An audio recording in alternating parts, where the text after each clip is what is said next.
Hi guys, it's Kendal from Carnivore with Kendal. It's been a little while between videos, so welcome to my channel. Today I am going to talk about being a carnivore and going on a cruise ship holiday. So my husband and I just returned from a holiday on a cruise ship. It was a 5-day cruise with our 2 children. So we've both been carnivore and quite strict carnivore for a year and a half. So my kids aren't carnivore. So we were a little bit curious to see how we were going to go on this cruise as carnivores. So we decide when we go away, we are a little bit more relaxed with our eating. So we still stick to the carnivore principles of eating proteins and, just drinking mainly water and having as much animal fat as possible. We don't eat veggies and we don't eat fruits and we don't do any of that. However, we do let ourselves have maybe an occasional drink or a cocktail or a coffee and sometimes a dessert. So that's what we both have decided that we will do, especially after a year and a half of being strict carnivore. So my first top tip for you, if you're going to go on a cruise as a carnivore, is decide, are you going to be strict? Are you going to be a little bit flexible? And you need to work that out before you go so that you know you're getting on that boat and you're going to know what your sort of boundaries are going to be. And that was the next one. Set some boundaries. Okay, I'm only going to limit myself to 1 or 2 drinks a day, maybe a coffee a couple of times, whatever is going to work for you where you're not going to throw yourself under the bus and totally go off the wagon. So have that in mind, and keeping some continuity and some maybe routine that you normally do as well helps. Like I wanted to keep my water up.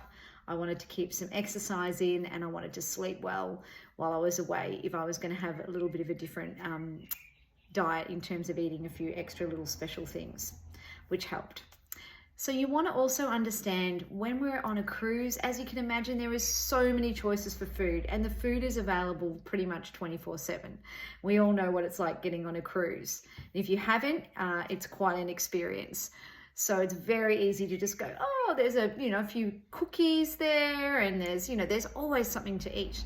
So having those boundaries is important, but also understanding that the food is prepared probably as cheaply as possible. So the cooking of meats and things like that is done in cheaper non-animal oils. So they're in seed oils. So probably canola and sunflower oil and all those sort of cheap oils, maybe olive oil if you're lucky. So you've got to understand that you have to be aware that you're probably not going to be eating that carnivore way, and the food isn't going to be cooked the carnivore way. You can ask. So my husband and I went to a fancy restaurant one night, which is where we paid to go. It was an amazing restaurant. And we did ask them. We said, look, can we have our steaks cooked in butter and with extra butter on the side? They were very obliging. It was amazing. But when you're eating day to day, and there's usually some sort of food court or buffet style eating, and then there's some restaurants that are free where they bring the food up to you to the table, generally they're going to be prepared in the quickest way possible using the cheapest sort of way to cook the food.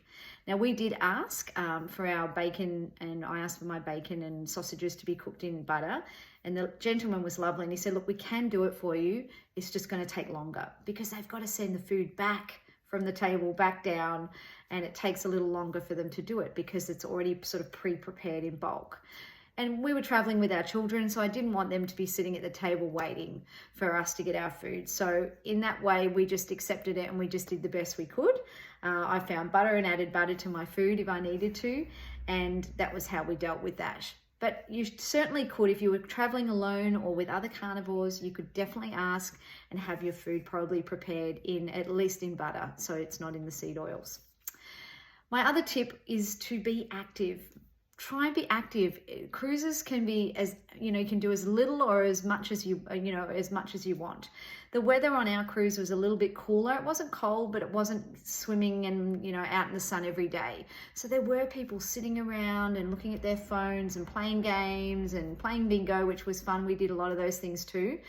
But I like to get out and move. I go a bit crazy. So if you can, get out and move around. Do a walk every day. Find the deck where you can walk around the whole deck. There's usually a gym there. Even though I was having a rest week officially from working out, I still was waking up at 5:30, and I still managed to go to the gym a couple of times for fun, did some rowing. We did a workout with my daughter who came with me. So keep yourself active, keeps you feeling good mentally and physically, and probably keep your water intake up as well, especially if you are having a little treat here and there. It'll keep you feeling good. And then my other tip is when you get home, get straight back on the bandwagon, eat super well, get back to carnivore or your carnivore habits, and you'll be feeling great again in no time. So would love to hear any of your tips and tricks if you've been on cruises as a carnivore. Love to hear if you've had any experiences doing that or have any super tips that you could give us as well. Anyway, thanks for watching, guys, and we'll talk to you soon. Bye-bye.